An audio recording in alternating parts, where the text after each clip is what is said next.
ఇక ఇడుపు కాగితం ఇప్పుడు సోషల్ మీడియాలో ట్రెండింగ్ లో ఉన్న పదం ఇది. అంతకు ముందు నాకైతే దీని అర్థం తెలియదు, ఇప్పటి వరకు నేనైతే వినలేదు సతీష్ గారు.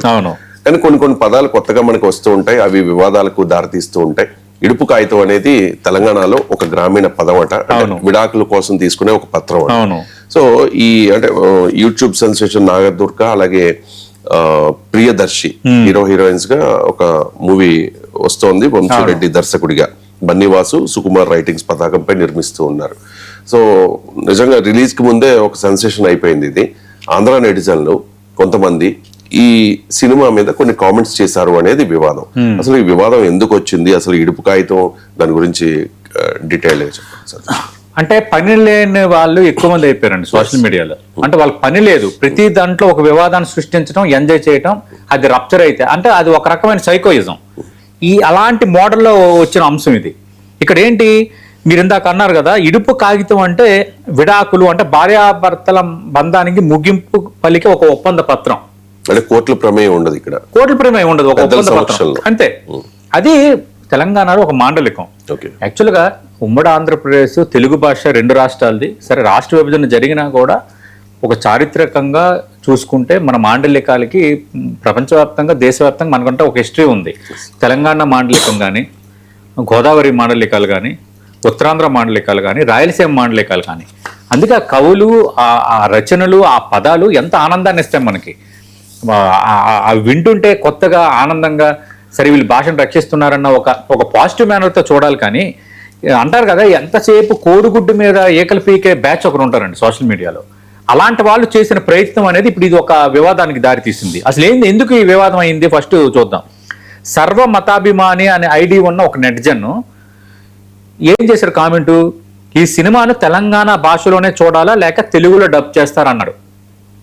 అంటే ఎంత యూజ్లెస్ గా ఆలోచించాడండి. అంటే ఇది తెలుగు కాదు అని చెప్పడం. ఇది తెలుగు కాదా, తెలంగాణ మాండలికం తెలుగు కాదా?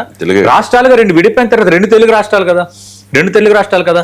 ప్రపంచ తెలుగు మహాసభలు ఇక్కడ కేసీఆర్ నిర్వహిస్తే మొత్తం రెండు తెలుగు రాష్ట్రాలు కవులు హాజరయ్యారు కదా. విజయవాడలో ఆంధ్రప్రదేశ్ ప్రభుత్వం ప్రపంచ తెలుగు మహాసభలు నిర్వహిస్తే ఇక్కడ కవులు నందిని సిద్ధారెడ్డితో పాటు అందరూ కవులు అక్కడికి వెళ్ళారు కదా. అంటే కవులు, సాహిత్యము, చరిత్ర మధ్య ఉన్న ఆ సంబంధాన్ని రాష్ట్రం విడిపోయింది కాబట్టి, హక్కులు, పాలన ఆ నేపథ్యంలో విడిపోయింది కాబట్టి దానికి దీనికి ముడిపెట్టి ఎంతసేపు ఒక మంట రేగేసి దాంట్లో చలి కాచుకోవాలన్న ఒక కుచించిత స్వభావం ఉన్న వ్యక్తులు పెట్టింది ఇది. అదేంటిది, తెలంగాణ భాషలోనే చూడాలి లేక తెలుగులో డబ్ చేస్తారంటే కావాలని ఒక కాంట్రవర్సీని క్రియేట్ చేయటం. ఇంకో ఏమన్నాడు, సబ్ టైటిల్స్ అని వేస్తే అలాంటి ఆంధ్ర వాళ్ళ కోసం హ్యాపీగా ఫీల్ అవుతాం. అంటే వీడు ఆంధ్ర కార్డు పెట్టుకొని సబ్ టైటిల్స్ వేస్తే ఆంధ్ర వాళ్ళని కూడా ఫీల్ అవుతామని ఒక లేనిపోనిది లేపటం అన్నమాట. వాడు ఇంటెన్షన్తో చేసిన ఈ వ్యవహారం ఇది చాలా తప్పు. ఈ విధంగా చేయడం చాలా తప్పు. ఇప్పుడు ఈవీవి సత్యనారాయణ మీకు గుర్తుండే ఉంటుంది. ఈవీవి సత్యనారాయణ మా విడాకులను ఒక సినిమా తీశారండి. మరి మా విడాకులని సినిమా, ఇప్పుడు ఆ మా విడాకుల సినిమాకి తెలంగాణలో డబ్ చేస్తారా అని అడిగితే అది తప్పు అవుతుంది కదా. అందుకు ఇది ఒక వివాదాన్ని క్రియేట్ చేయటం, ఆ వివాదాన్ని ఇంకా పెంచాలనుకోవటం, దాని ద్వారా ఆనందం పొందటం, ఇది వన్ టైప్ ఆఫ్ సైకోయిజం. ఈ సైకోలు కొందరు ఉంటారు. ఎట్లా అంటే మనం రకరకాలుగా ఫోబియాస్ ఉంటాయి, సైకోఫోబియాస్. ఇది ఒక మోడల్.